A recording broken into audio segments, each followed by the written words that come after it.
इकडे इकडे मारता क्षणी आयो मायो बापो असं म्हणावं त्यानं, आणि तिकडे सर्प उतरायचा. हे जर होऊ शकते तर चक्रपाणी भगवंत मुखामध्ये आंघोळी घालतात, करांगोळी,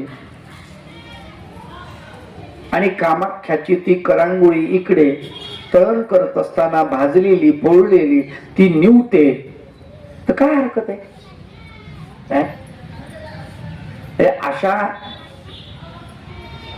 अशी चमत्कार भरपूर आहे. अजून एक माणूस पाहिला नाही, आता मेलं, 2 वर्ष झालं. ते म्हातारा भिक्षुकच होत. पहा काय करत होत त्यालाच माहिती. कोणी जर त्याला फोन केला ना, बाबा आमचे म्हणजे लेकरू बिमार आहे, तर त्याला तिथून फोनवरून काय म्हणाव, तुमचा फोन ग्लासात पाणी घ्या आणि त्या ग्लासावर पालथा मारा वरून फोन, आणि त्यानं तिथून महावाक्य म्हणा किंवा काय म्हणा, काय म्हणत होतं त्याची त्याला माहिती, त्या भिक्षुकाला. आणि ते पाणी इकडं दिलं की त्याची ताप उतरायची, त्याची बिमारी कमी व्हायची. आत्ताची गोष्ट फोनवरून म्हणजे होऊ शकते, काही अडचण नाही.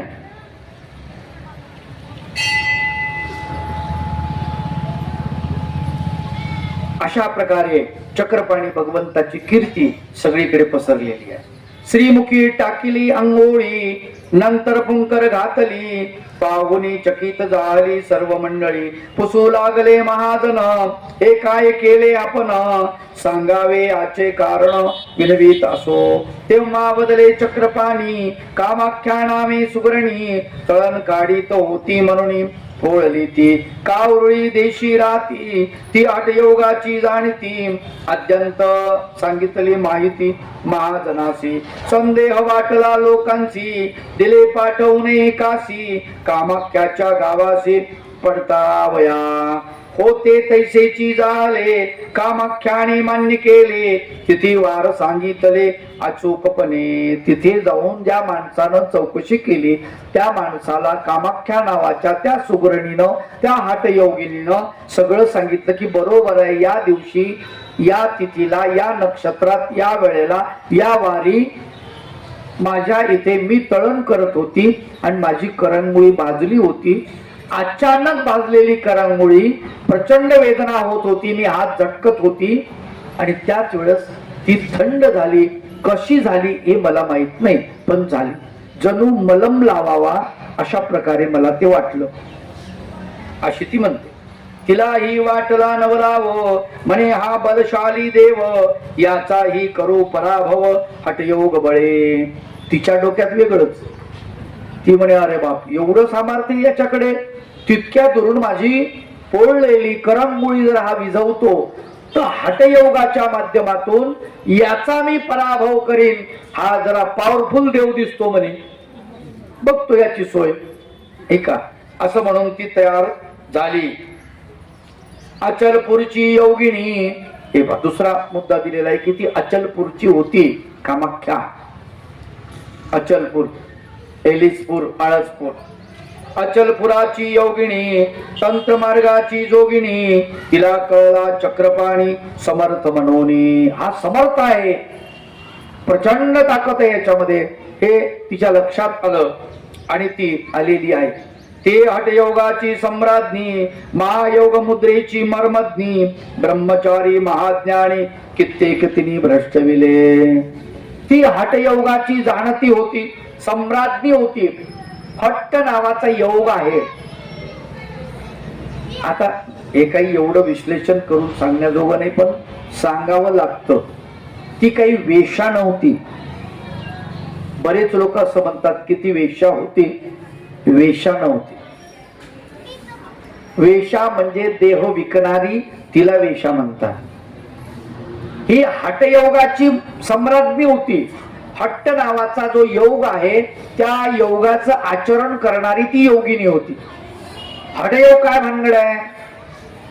हठयोग म्हणजे अशा प्रकारचा योग आहे की त्याची सुरुवात जी असते, हठयोगामध्ये मांस भक्षण करतात, मद्यप्राशन करतात,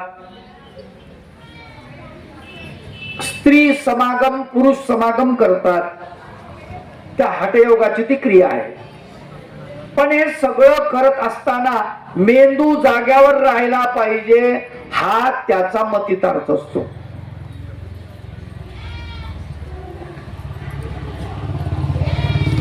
हठयोगाची काही माणसं आजही उत्तर भारतामध्ये आहेत.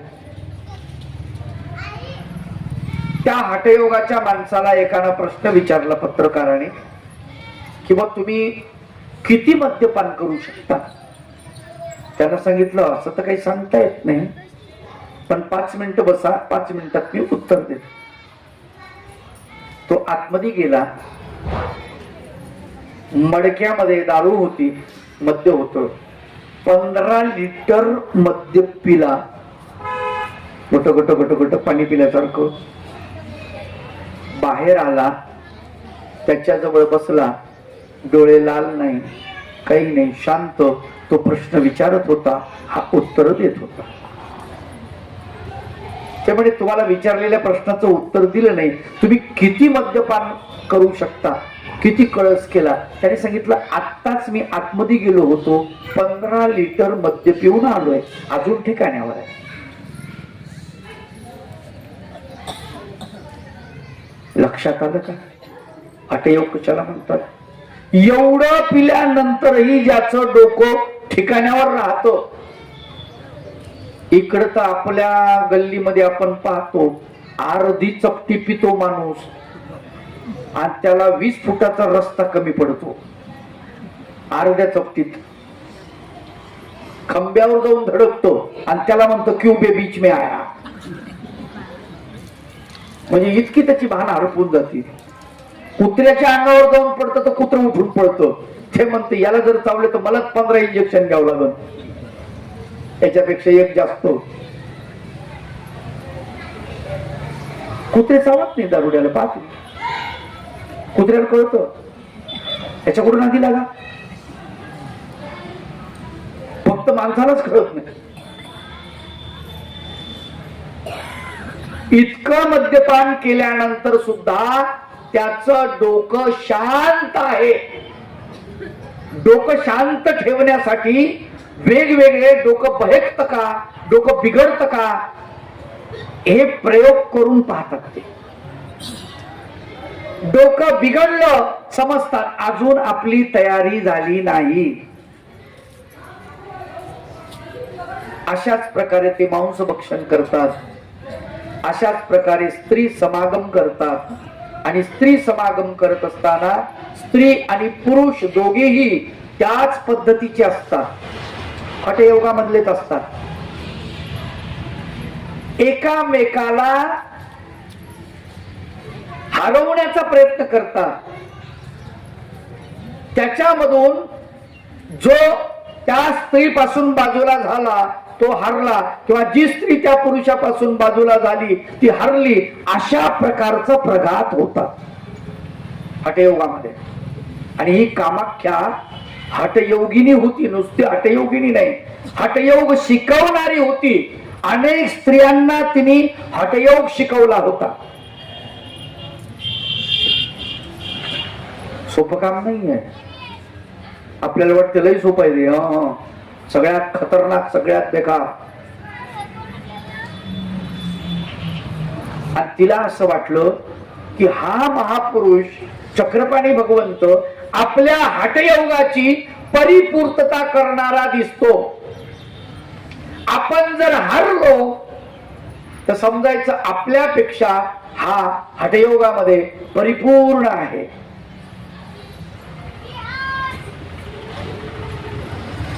आणि म्हणून ती चक्रपाणी भगवंताकडे येते.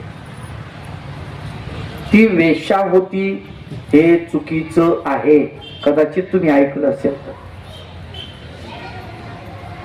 चुकीचं आहे.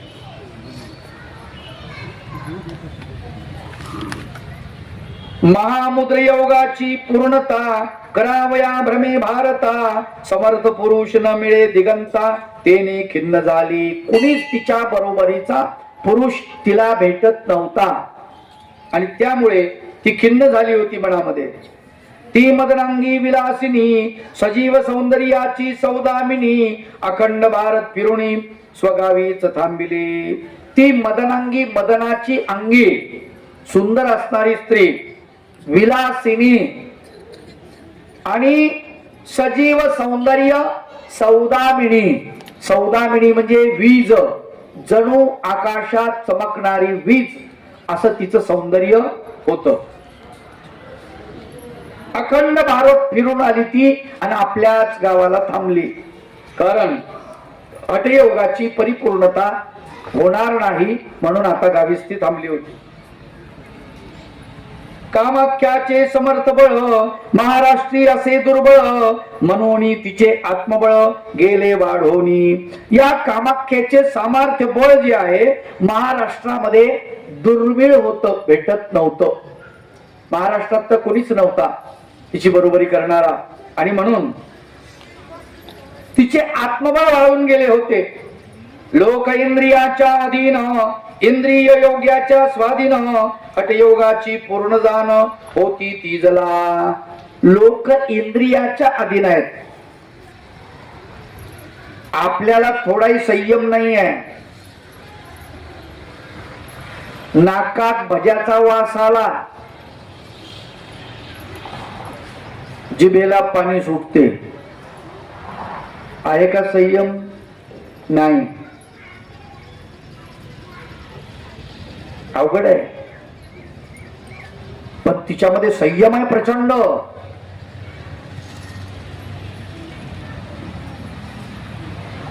भूक जरी नसली तरी जिलेबीचा वास नाकात घुसला की खावा वाटते, नाही का?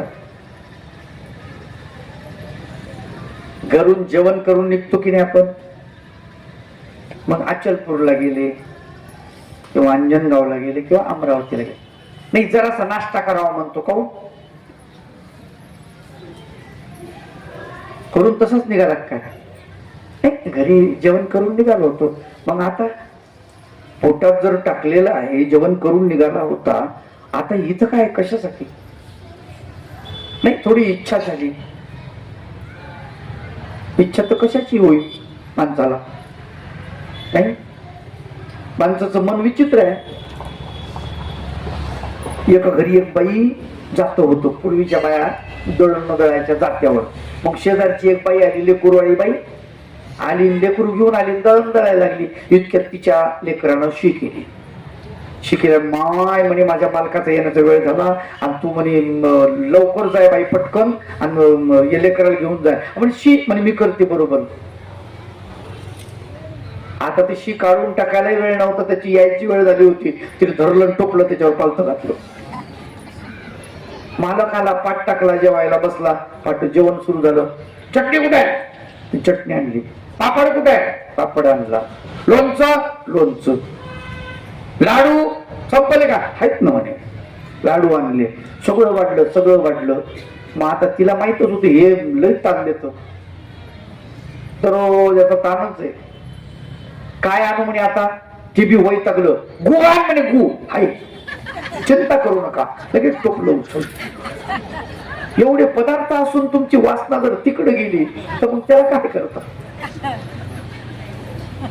माणसाची वासना कुठं जाईल? अवघड आहे. पण ही कामाख्या संयमी होती, प्रचंड संयम होता. स्वतःच समागमामध्ये स्खलन होऊ देत नव्हती. सोपी गोष्ट नाही. आम्हाला कुठं संयम आहे? लग्नाच्या अगोदरच पोरी चालली. आता तुम्ही सांग बाबा तुम्ही काय विषय काढला हो? आता काय म्हणता त्याला? सांगा मला. ते नाव येत नाहीत मला म्हणून विचार. काय म्हणतात? अरे माहितीये, सगळ्यांना माहितीये, मला नाही माहित. फक्त लग्नाच्या अगोदर नवरा नवरी फोटोग्राफर, तिसरा फोटोग्राफर मित्र आहे का? नाही. आणि ते सांगतो कसं उभं राहायचं फोटोग्राफर, मग ते फोटो काढले जाते. बरं, हे फोटो काढून तुम्हाला सांगतो, लग्न लावायच्या टायमाला अगोदर मोठा स्क्रीन लावला जातो आणि तिथं हातात हात, पायात पाय, नाकात नाक, तोंडात तोंड तिथं दाखवल्या जातं. ते पाप बिचारा खाली मान घालून बसतो. त्याला खरंच बरं वाटत असेल का हे लोक पाहतात? अरे हे दाखवायची गोष्ट नाही. हे जे सगळं तुम्ही दाखवताना त्या पडद्यावर, ते एकांतातली गोष्ट आहे, ते पावित्र्य आहे. स्वामी चक्रधर महाराजाचं एक सुंदर उदाहरण आहे. भगवंत म्हणतात, लग्न झालं, तुम्ही प्रपंच करता, तर प्रपंच करणाऱ्या माणसाची बाज काही गल्लीत टाकतात काय? चरित्र वाचा, कळलं. गल्लीत कोण बाज टाकली? कसं समजत नाही आम्हाला, हेच कळत नाही. संयमच नाही आमच्याकडे. आणि मग एकदा ते फोटो काढायला नवरी नवरदेव गेले आणि फोटोग्राफर म्हणे असं उभं राहा, तसं उभं राहा, तसं उभं राहा. ते म्हणे यालाच जास्त कळतं नवरदेवापेक्षा, त्याच्याच सगळं पळून गेले. राहिलं लग्न बोंबला. अवघड आहे ना. पण आता म्हातारे माणसं बिचारी काही करू शकत नाही. ते म्हणतात नका रे असं करू, हे वंगाळ दिसतं, चांगलं दिसत नाही. हे बसा, तुम्ही बुरसटलेले, तुम्हाला काही समजत नाही. एक क्लिप पाहिली होती सुंदर मोबाईल वरती, मला खूप आवडली.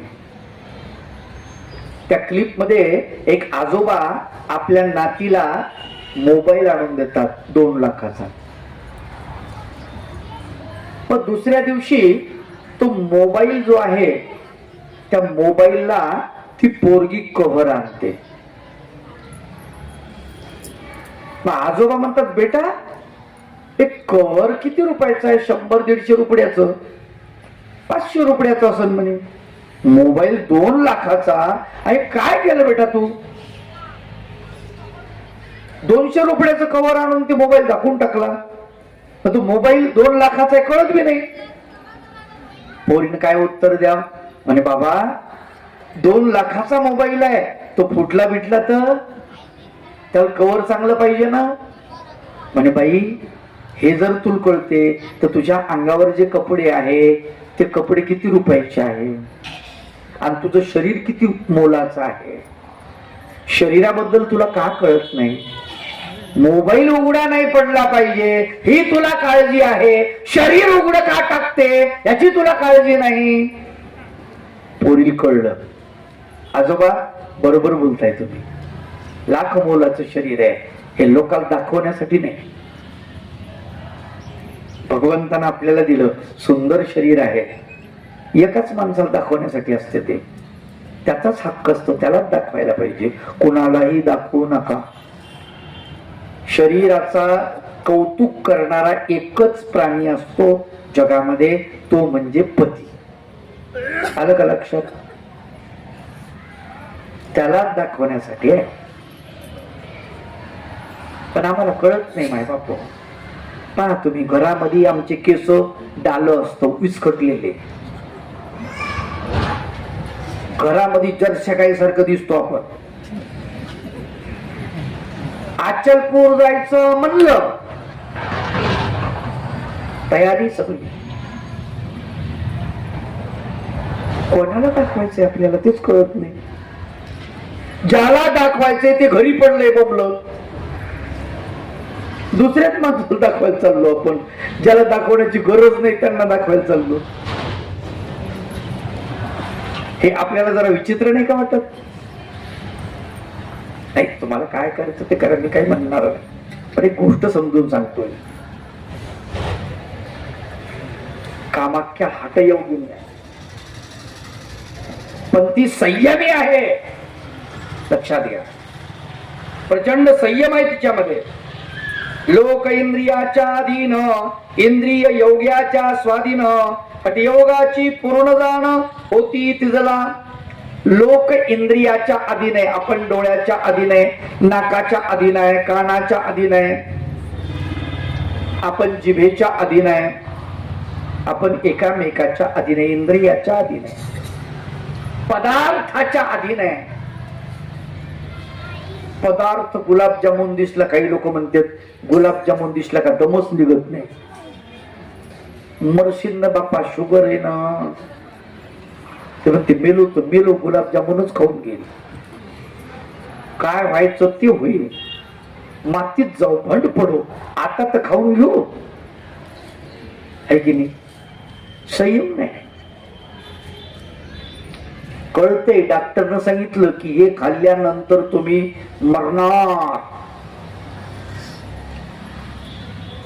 ते म्हणते साहेब, अहो जिबीला लय गोड खावा वाटतो. ते म्हणते आले तुमच्या जवळ, सरपण गिरपण आहे का घरी तुमच्या?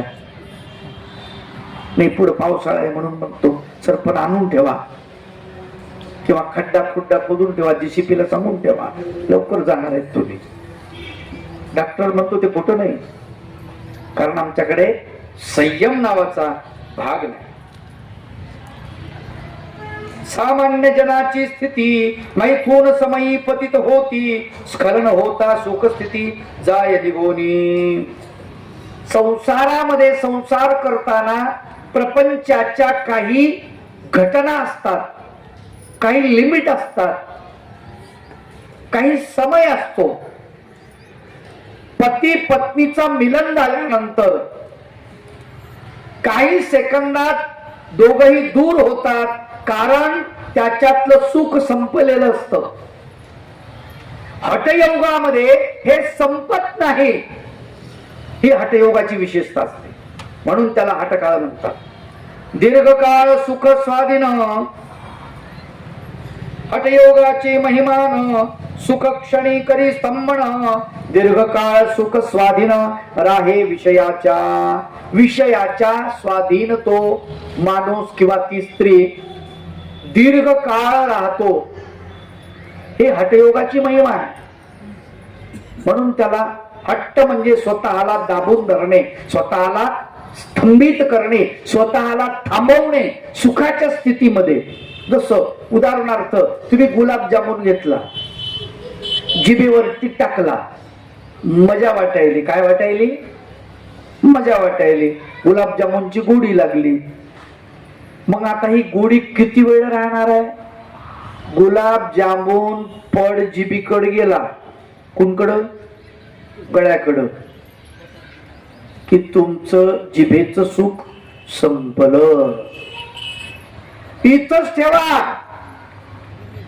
कुठं ठेवा? जिभेवरती. गिळू नका. आपण चव घेत नाही, आपण गुलाबजामुन खात नाही, आपण बासुंदी चाखत नाही, आपण जिलेबी खात नाही, आपण गिळतो. धरला का टाक, धरला का टाक, धरला का टाक. डबा एक काय तो? एकच गुलाबजामुन जर तुम्ही तोंडात ठेवला, सगळत राहिले आणि त्याचा नुसता रस घेत राहिले, 15-20 मिनिटांनंतर तुम्ही दुसरा गुलाबजामुन खाऊ शकत नाही, खाऊ शकत नाही. सुखाची स्थिती थांबवणे तुमच्या हातात आहे, पण तुम्हाला थांबवता येत नाही. कारण का? संयम नाही आमच्याकडे. हा त्याचा अर्थ. बहुयोग्याचे संबंध झाले, रती युद्धात पराभविले, आता कुणी नव्हते ओरडे समर्थ मनोनी. या हठयोगिनी कामाख्यानी बहुत योग्यांचे संबंध हिच्या सोबत आलेले आहेत आणि रती युद्धामध्ये, स्त्री समागमामध्ये हिनं अनेक योद्ध्यांना हरवलेला आहे, पराभव केला. तिच्या बरोबरीचा आता कुणी उरलेलं नव्हतं. चक्रपाणीची ऐकुणी थोरी कामाख्या निघाली त्वरी त्यासी पराभवाया नारी मीच समर्थ मनोनी.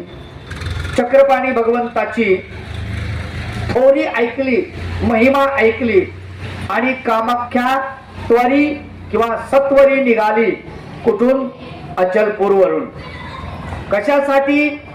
त्याला हरवणारी मीच एक समर्थ स्त्री आहे, समर्थ नारी आहे, म्हणून ती निघालेली आहे. तेव्हा प्रभूंचा निवास होता द्वारका नगरीस, पुसत पुसत त्या ठायास शीघ्र पातली. तेव्हा भगवंताचा निवास कुठे होता? द्वारकेला. आणि ही द्वारकेला पुसत पुसत विचारत विचारत कुठे आलेली आहे? द्वारकेला जाऊन पोहोचली आहे. कोण? कामाख्या. तेथे महामंदिराच्या तळी सप्त गुंफा होत्या भूतळी, सातव्या गुंफेत वनमाळी होता ध्यानस्थ बैसला. तिथे महामंदिराच्या तळामध्ये खाली 7 गुंफा होत्या, एकाला एक लागून 7 गुंफा होत्या. 7व्या गुंफेमध्ये आतमध्ये भगवान चक्रपाणी भगवंत तिथे बसलेले होते, ध्यानस्थ बसलेले होते.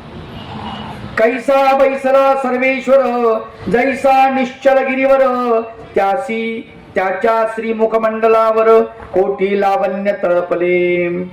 कैसा बैसला सरोवर. बसणं कसं पाहिजे? आपण कसे बसतो? आता मी हे जे बसलो याला सहजासन म्हणतात. कोणतं आसन? सहजासन. हा पाय इथे घेतला, हा पाय इथे घेतला, दोन्ही पाय जवळ घेतलेले आहेत, याला पद्मासन म्हणतात. कोणतं आसन म्हणतात? पद्मासन. दोन्ही पाय माग दुमडून बसले, एकावर एक, एका बाजूला नाही, असे नाही असे नाही, एकावर एक पाय असे, पायावरती मांड्या आल्या आणि पाय असे आले, त्याला वज्रासन म्हणतात. काय म्हणतात? वज्रासन. आपल्याला आसनच माहित नाही. हनुमान बसतो त्याला उक्कडासन म्हणतात. कसं आसन? उक्कडासन. शयनासन, सरळ झोपणे, हात असे करून बिलकुल उशाला काही न घेणे, याला शवासन म्हणतात.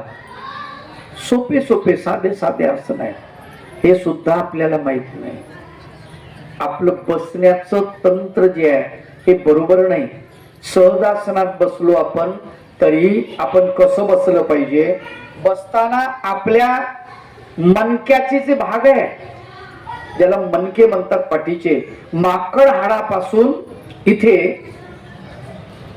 मुंडक आहे इथपर्यंतचे, हे सगळे मणके एका रेषेमध्ये आले पाहिजे. एका रेषेत हे मणके. बघा बसता येतं का? नाही बसता येत का? सवय नाही. आता मी किती वेळ बसतो असा? कमीत कमी 2 तास. काही होत नाही. तुम्ही इकडची मांडी उघडता, इकडची मांडी उघडता, इकडचं पायावर घेता, इकडचं पहिलेच कटळा कधी संपतोय बाबा काही माहित नाही. सवय नाही. प्रत्येक गोष्टीची सवय लावली पाहिजे. ध्यानस्थ बसण्याची सवय लावली पाहिजे. 5 मिनिटं बसा, पहिले 5 मिनिटं. बसल्यानंतर पहिलं काम नामस्मरण करा. नाही, ते नाही सांगणार. कारण तुम्हाला बसायचंच माहित नाही तर नामस्मरण काय करतात?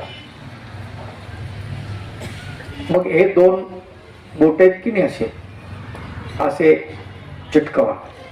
हे बोट सरळ करा, मांडीवरती असं हात करा. दंड इथून वाकले नाही पाहिजे, ताट ठेवा. असं बसा. आता एवढं काम झाल्यानंतर दुसरं काम तुम्हाला सांगतो. श्वास घ्यायचा दीर्घ, श्वासावर लक्ष ठेवायचं. जितका घ्यायचा तितकाच वर ठेवायचा, तितकाच वेळ.